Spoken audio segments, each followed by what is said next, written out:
এই শীতকালে হাতে মাত্র দুদিন সময় থাকলেও নিজের পরিবার বা প্রিয়জন নিয়ে সমুদ্রের ধারে কিছুটা ভালো সময় কাটানোর জায়গার নাম বোধহয় একমাত্র দীঘা। তাই আমরাও আমাদের বছরের শেষ দুটো দিন একটু ভালোভাবে কাটানোর জন্য চলে গেছিলাম দীঘার উদ্দেশ্যে।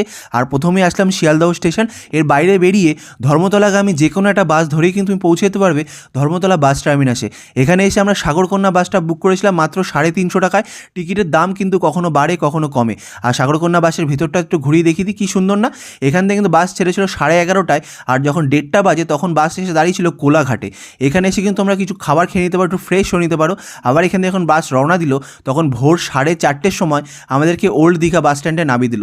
যাত্রা শুরু করেছিলাম 11:30টার সময় আর পৌঁছালাম এসে 4:30। তখন দেখছো রাস্তাঘাটে কিন্তু লোকজন নেই, খুবই ঠান্ডা তখন, এখনও দোকান টোকান কিচ্ছু খোলেনি, কিন্তু এতটা আনন্দ লাগছিল যে সোজা চলে আসলাম সমুদ্রের ধারে।